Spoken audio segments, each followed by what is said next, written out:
Hey everyone, welcome to HR Tech Talks. I'm so glad to have you here with us and looking forward to, as always, a great conversation with one of the technology companies that's helping to support the HR, the talent leaders that are out there, taking care of the people, taking care of their organizations. And so it's going to be a ton of fun. As always, go ahead, chime in if you're watching this. Doesn't matter to me if you're watching it live or on the replay. We have actually a large number. I was telling the guest a minute ago, a large number of people that watch this on the replay that don't catch it live. And so if you're watching this later on, go ahead and chime in. Let us know where you're listening in from. It's always fun for me to get those notifications, get those comments. And if you pop a question in for our speaker later, for example, the people who are following the conversation can see that. So even if you're not synchronized in time, you can have the conversation asynchronously, which is a ton of fun. Get your questions answered and share your thoughts as well. We would appreciate it. And I'm so glad again that you're here. So today's conversation, we're going to talk about more inclusive hiring. We're going to talk about how to cut through some of the unconscious bias that's out there. We're going to talk about, can you really actually access diverse talent, or is that just a pipe dream? Again, I'm going to be a softball for our speaker today. So I'm so excited to have Ilit here from Joonko. We're going to dive into this and more, I'm certain, in our conversation here together, because she and her organization are helping employers to tackle this big challenge. I was going to say solve for it. It's a really big problem to solve. They're helping to tackle this challenge, one piece of that around diversity hiring. And so we'll go ahead and bring her in. Welcome to the conversation. Glad to have you. Hey, Ben, how are you? I'm having a wonderful day. It's so exciting to be here. I get a chance to chat with all my friends out there in the space and make a new friend at the same time. So it'll be a ton of fun. Glad you're here. Thank you for having me. Before we get into some of the fun stuff, would you take a minute and tell the audience a little more about who you are and what the company does, please? Sure. So hi, everyone. I'm Ilit. I'm the CEO of Joonko. Basically, like Ben said in the introduction, we help companies source underrepresented candidates automatically in a very unique way, where basically all the silver medalists, people who got to the end of the process within their company and that are underrepresented, and the company ended up not hiring them, basically will join a mutual pool that help you exchange them. So if Ben and I apply to company X, Ben got accepted, I'm getting second best, I'll get an email from company X inviting me to join Joonko, and the next day I'll get a recommendation on company Y and vice versa. So at the end of the day, instead of inventing the wheel, which is what we see for each individual company when it comes to diversity recruiting, it's an effort to join a community of today over 150 companies that collaborating together anywhere across the U.S., like all the way from Alabama, where Ben is, to New York, California, Chicago, anywhere else, in all the spaces, which is great. So that's us. Awesome. So I know the first time that I heard about Joonko a couple of years ago, the thing that struck me was these companies are saying, we're willing to open source our canvas a little bit, give them some access to other companies in there. And for a long time, a company protected its database, like a favorite child. We don't let anyone access this. No one can look at it. You've got to keep this locked down. There's passwords. But this is the opposite end of that spectrum, where we're saying we want to open this up and give these people a chance. Why do you think that switch flipped over time and companies now change their position on that? Yeah. So I think that we're in a area of mindset shifting. Like, we share beds over Airbnb, we drive people on our cars on Uber, and so on and so forth. So I think we're in a much more shared economy area than we used to be. This is one. And the other thing is the understanding that if we're really, really, really true with ourselves, two things happen. One, the candidate you just said no to is going to look for another job. So if you're going to help them find their next job, maybe when they look again, they'll come back to you. So this is one thing. And the other thing is, you send this very generic email of, we'll keep your resume on file, blah, blah, blah, and you don't do anything with it. So now you contribute this very small piece to the community. You get in exchange those keep your resume on file from 150 company and growing, that in a way it's almost impossible to say no to. For bigger companies that have multiple locations and multiple offices, we do offer a minor kind of like mediocre, like mid pool for the talent to try and figure out another job for them internally before we release them to other companies for about a week or so. Assuming that if I'm a huge company and I have tons of candidates, then who'll take from Alabama, like Regions Bank, if I have branches all across Southeast, I'm not a good fit for the Birmingham office. Maybe I'm a good fit for the one in Mobile or in Atlanta and so on. So we'll try to figure it out for a week or so. But if within a week or 10 days we can't find anything for you, then only you're going to be released. So there is some kind of a keeping it for myself for a little bit. Okay. But I think it's just we're in an area where you share everything, and I think specifically when you look at diversity recruiting, I think companies are willing to go the extra mile that maybe they wouldn't do in any other case. I'm thinking about this because we just did a survey of candidates and asked 1,000 of them about what they want to happen when they get notified you didn't get the job. And 1 out of every 2 said, I want to be considered for other jobs at this company in the future. And yet so many of us say that, and it's this empty statement. We don't ever have any actual plans to figure out how to do that, or the tools we're using don't allow us to do that. It's just, we'll make you feel better, Ilit, right? We appreciate you, but we couldn't do it. Sorry. But there's no way for them to come back later and say, okay, let's look through those candidates again. Who are the top 2 or 3 that didn't get selected? They just don't have the things to enable that.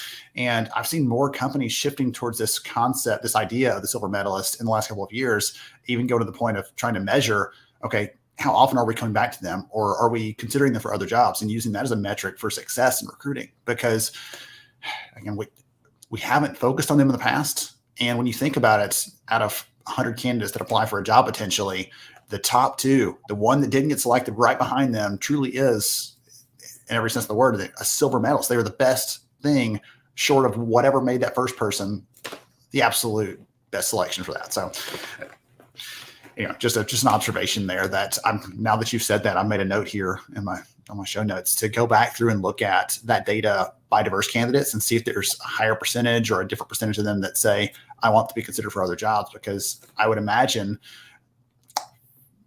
I don't know. I don't even know I don't know the hypothesis for that. So I'd be curious about it. One of the things I wanted to throw at you is, I know that part of what Joonko does is helps companies with addressing or highlighting unconscious bias, thinking about that in the hiring process, making that more of a visible thing, if you will. And I'd love you to talk about that part, if you don't mind, because I think that's a thing that we've heard more about, but people just throw it around without actually knowing what that means and how that fits into this bigger picture of hiring. Yeah. So we look all the way from your job description. So we don't just kind of like analyze your job description. We actually look at numbers. So if I recommended a pool of 100 candidates, very similar jobs in very similar areas, and one job converted X and the other one converted half an X, we know there's a problem with the job description. So we start really at the top of the funnel, go all the way through the pipeline, trying to generate alerts on where potentially you have leaks, and more important, what potentially caused those leaks in the pipeline. And it can be anything from the type of people that this candidate has been meeting through the process. So if I'm a Black woman and I've only met white people and only seen around white people in the company, I'm less likely to go through the process, for example. Or if I'm expected to do a home test of 3 days and I'm a single parent, or I just have kids that I don't have time to spend 3 days on this and I'm still working. Mm-hmm. I think there's a lot of stuff along the process that people do. Or I think the most unique, like most common one, is that the processes are not identical. Different people doing different interviews, asking different questions, rating different metrics in the interview, which at the end of the day, that's like orange to apple juice to bananas. Then you need to make a decision. And the stronger person on the process gets more seat in the table in making this decision at the end. So I think all those kind of like micro dots that we collect along the process really, really helps us to say, okay, it's not one thing, but it looks like in your engineering department in New York, on the on-site interview, you're losing 5x more underrepresented candidates than white straight male. This is where you, like, today you focus your efforts everywhere, and you do like generic training for everyone where you have different problems in different areas. So if your CV screening in one office is a problem and in the other office is an on-site, you want to do different training to different people. And this is where we come in and say, listen, You're going to bring your candidate, but if you don't hire them at the end, that's a little bit of waste for us and for yourself, spending money on Joonko. Let's try to find those leaking points along the pipeline and try to fix them together. Okay. You say kind of the dots, right? Connecting all those dots across the process, because for a lot of companies, they measure the outcome. Did we, we were at selection rate of 20% for diverse candidates. Oh, we need to fix that. But that's so vague. That's so intangible. How do you actually fix that? And so as you've talked about here, I love that there's all these places. Have hundreds of pipelines running at the same time at between hundreds, sometimes thousands of hiring managers across different offices, different locations, different cultures. Sometimes it's almost impossible. It's like mission impossible for companies to say, okay, we need to improve by 5%. How do you even improve it? Like, even to start with, does it actually make sense, right? Like, if you're a company of 1,000 and you want to improve 5%, and you're only going to plan to do 50 hires this year, that means you need to hire every single one of them need to be an underrepresented candidate. And so sometimes I feel like we see companies putting unrealistic, because you say it's only 5%. But when you do the math, it doesn't really make sense. Yes. And the bigger you are, like when you think about the Google and the Amazon of the world having 60,000, 100,000, and so on, just moving 1%, that's huge.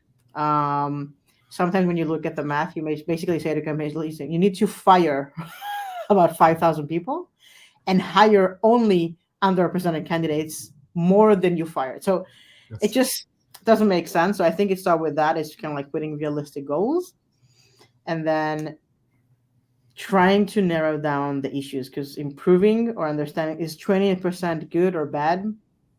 I don't know. I think sometimes companies are going and doing more conferences or spending more money on any other place to put those candidates and keep pouring like those candidates into the pipeline, and you have those two small leaking points, the numbers are not going to change. And it can be like, most of the time, I'll tell you, Ben, it's like the smallest change you need to do. And you just need someone to put the light on and say, you just need to have another represented candidate in this interview, and that's it. And it's done. And you have it. But it's very, very hard when you, as a D&I leader or leading of a recruitment team, that having 15, 20, 50 people on your recruiting team, them working with multiple hiring managers and so on, figuring out those very small leaking points. It's a lot of analytics work and a lot of data analysis that needs to be done, that sometimes it's like you said, the system just doesn't allow it. It's becoming really hard. Well, I'm thinking about that as you're saying, even if there's only 100 people involved in hiring, that still equates to thousands of variables, because every touch point is an opportunity for them to mess something up potentially, or something else, right? Where the way we presented ourselves didn't really fit, or we didn't respect them in this one interaction, and suddenly they're out, they're done. There's nothing, we can't recover them because we messed that up. And so having some analytics around that, having that transparency across this idea of everybody thinks about a hiring funnel, but you said, these leak points in there. I wrote that down because I think that's a great descriptor for, they could be going to the end, but they fell out somewhere else because we didn't do the right thing. And we saw that in our data last year, that more companies are leaning into that kind of thing, saying we're looking at this not as just an endpoint versus the beginning. We had this many at the beginning of the funnel, and at the end we hired this many, because again, that is still too vague for you to know what to do. And as you're saying, we have to figure out what intervention to take as a leader in the business to step into this and try to solve for this, because it's not a simple problem. I want to get your take on this, if you don't mind. One of the things that I've realized in the last probably 18 months, talking to different leaders, different companies across the globe, honestly, any of them, if you ask them outright, is it important to hire more diverse individuals, hire underrepresented candidates, to use your term? Yes, absolutely. But then when it comes down to it, it's like playing a game of chicken, and someone swerves off at the very end, is unable to make that commitment because they're worried about it, or they want to go for the comfortable candidate, and they'll pick someone who won't challenge them, or who doesn't have different beliefs, or doesn't think about this differently. Any thoughts on what you've seen from companies you're working with that are successful at this, on what it takes to get someone to not swerve off to the comfortable, well-worn path at the end and continue on the direction they should be going? I think that I'll say very generically, right? Pre George Floyd, I will say you need to be a forward thinking company to go all in. I think fast forward a year, 2 years, it's coming from top down, and it's almost, I think, for a company who wanna retain their employees and not lose them, you have to take an action and do something. I feel like it's becoming more and more common. And you look at our pipeline and the people reaching out to us or having demos with us and becoming our customers, you almost see any kind of a size of a company.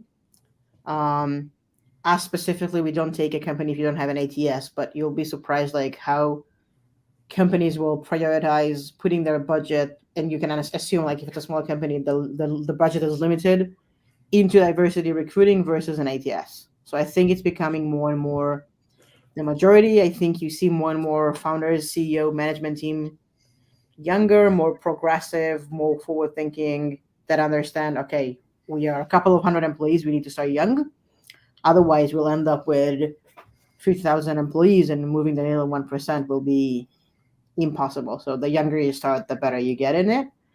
Um, and I also think there's a portion of marketing in it, and I think it's worth mentioning it. It's part of your employer brand. It's part of who you are. And I think companies are starting to understand that more and more. And it is becoming a statement as a company, right? We invest in diversity. We don't just do a PR about it or give money to a charity or a nonprofit. We actually do something internally. So I think for probably Fortune 5,000, it's almost goes without saying it's a must. And then I think the long tail would be companies who understand what's going on around them. And this morning I had a conversation with one of the with the founder of one of the biggest funds, venture capitals in the U.S. And he said like the female who go through our program and growing in the fund are the hottest thing in the market for other funds to go ahead and chase, because they want to have more female on their partners list or something like that, and it's becoming harder and harder to keep them. And I think that you will see more and more term sheets for fundraising that says you have to have a diversity recruiting tool in. So I think it's coming from all areas. And when you ask them why do you do it, they will say the people who invest in them as a fund will say you need to be more progressive. That's going to be like big insurance companies or big European companies that understand that this is where the market is heading. So I think that it's becoming more and more mandatory to do it, even if it's not officially mandatory by any regulation or something. Well, I'm thinking about some of the SEC requirements for public companies requiring them to report certain people-related data. And some of the companies that I've talked to that are leaning in on that are saying part of this is probably going to be diversity data, right? Representation. Are we doing the right thing there? And if so, we've got to get that shored up before we have to start reporting on those things, because it'll be too late. By the time they tell us to do it, it's too late to try to fix that. As you said, we'll make a 1% change in the next 12 months. And even that's not enough to really shake things up or to get them where they want to be. So there's pressure from all these directions. Interesting. Some of those I hadn't even thought about. So thank you for putting up with that question, because it was one of those that I've kind of pondered that for a little while. That's the best answer I've heard from anybody on why companies are leaning more into that now. And again, for good reason. And we even talk about some of the data that are out there that indicate the benefits of having a more diverse workforce, of having a workforce that represents the customers you're serving and things like that. There's some good data points out there that really back up the value of this. It's not just a nice to have or a social issue, but there's also some business ROI to it if we do it the right way and for the right reasons. Yeah, I agree. Okay. So I've like wandered across every territory, it feels like, in this conversation. But one of the things I wanted to come back to a little bit is we've talked about the technology piece of this, and you work for and lead a tech company. So I understand that. And if that's the direction you lean, great. But how much of this, we talked about the leaky bucket, for example, and some of that's process improvement. is this more about companies realizing the problem and really deciding to make the change? Is it about having the tool to help identify that, or is having the tool now, having an insight that Joonko can provide, where they couldn't have that 10 years ago, that those insights just wouldn't have been there? Is this going to be a solution of this is the answer, the technology piece? Is it, hey, we're finally buying into it, or is it really got to be a combination of both? Companies have to lean in on it, and then the tools can help you figure out, okay, we know you're pro change, you're for this. Now we're going to help you know where to point your efforts, point your resources, point your time, so that you can actually help to solve for this problem inside the business. I don't know if that's even a real question, but I'd love to get your take on that, because it feels to me like it's got to be both. It can't just be one or the other to answer that. It has to be both. I think like if you don't want to make a change, no tool is going to make the change for you. And if you want to make a change, it's very, very hard to do manually. So I think that you have to have both, and you have to have, and it needs to come from everyone in the organization, right? Because if you have hiring manager level who doesn't understand the benefit of it and constantly doesn't follow a structured process and everything you need to do to make an inclusive process, then it's not going to work. So you need to have a buy-in from everyone in the organization. I think it starts from the top. I think it's easier when it comes from the bottom. Like you will see most companies having their employees asking on all hands meeting on something like that, what are we doing for diversity? Or even candidates who are being interviewed into companies say, hey, what do you do for diversity? I met a person that says, I've been interviewed to 2 of the top companies in the world. And I've basically came to the last interview and said, listen, I have like one more question. What do you do for DE&I? And they started saying like, we contribute to this organization. And they said, no, not outside for PR. What do you do internally? And they couldn't really put, they didn't do something that is very structured. And it basically moved the needle for her to pick one versus the other. And I can't tell you how many stories, like a company wanted to go public, wanted to have a Black person on the management team, flew all the way from New York, San Francisco, someone to become their CFO. From the entrance to the CEO, kind of like hallway, she said, I haven't seen one Black person. When she figured out diversity, give me a call. And she went off. And they had to push their IPO a little bit for that, to find another CFO.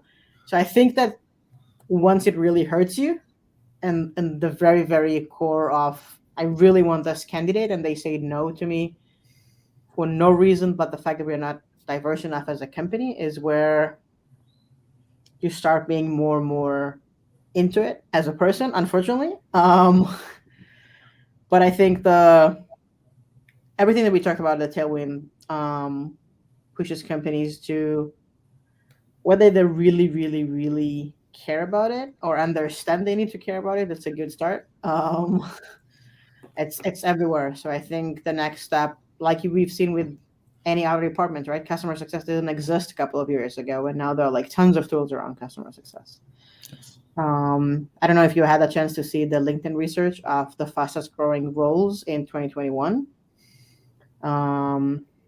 So number 1 is vaccination specialist, not very surprising. Number 2 is diversity and inclusion managers. So D&I managers is the fastest growing job on LinkedIn in 2021 after vaccination specialist. And those people need tools and need to get budget, and it will happen over the next 12 to 18 months, and you will see more and more technology coming in. And I don't think that you can solve such a big problem just by gut feelings and hunch. Yeah. I'm stuck on the jobs that you mentioned. So I'm thinking one of them is about physical health and the other is about organizational health, essentially, right? It's good. Both of them are good. That's intriguing. Wow. Okay. So we're coming up close to the end. I've got 2 questions. Actually, one last question before I ask you how people can follow Joonko or connect. The last question is, you're talking to a group of HR leaders, talent leaders out there right now. What advice would you give them? Any support, encouragement, advice, anything that you want to share with them as kind of a last capstone? I don't care if you double down on something you said earlier or if it's something that you haven't shared yet, but I want to give you one last chance to open the floor for any inputs. So I have two points. One is start small. I've heard so many companies that we talk to and they say we're just working on our plan. You end up planning for a year, a 2 years plan, and it's becoming hard to execute. I remember before I got into startups, I worked for a giant corporation in Israel, and I've been going between meeting to a meeting to a meeting.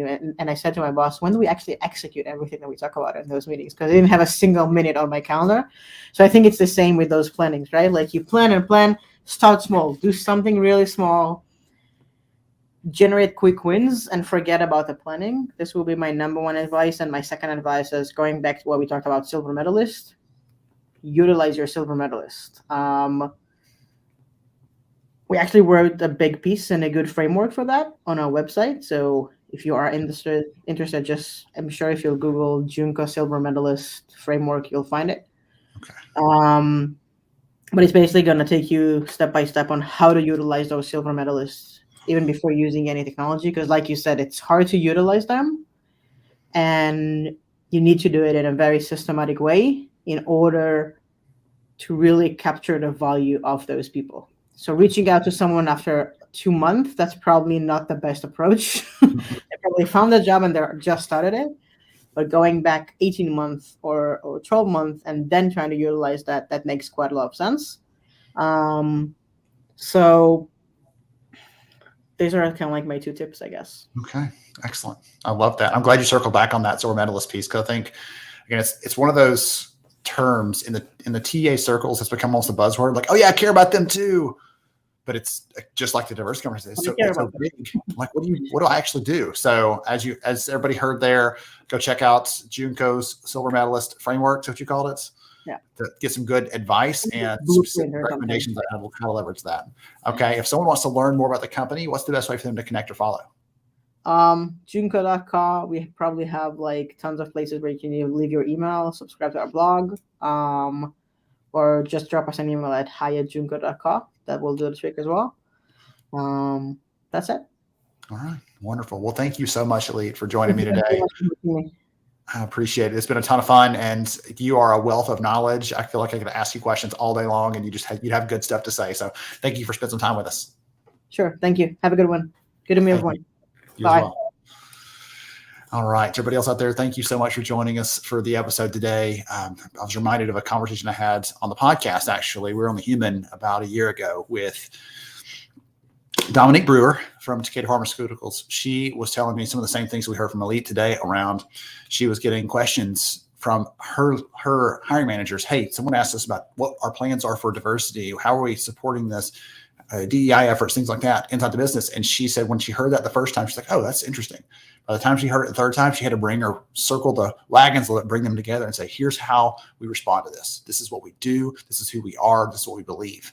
And she actually, after I had that conversation with her, as she was a head talent acquisition leader, she actually stepped into the head of DEI role for North America for Takeda. And part of that springboard, I think, was that focus where she said, in this crucial time, here's how we are going to tell people what we believe and show them what we believe, not just throwing a PR campaign out there, but really demonstrating that to the candidates they were serving. So I hope you enjoyed the conversation today. Go out there, take care of some people, look at your silver medalists. They're definitely a source. And we heard from Ilit today. Use their framework for some advice and recommendations on that. I appreciate all of you for staying with us. Have a good one, and we'll catch you next week.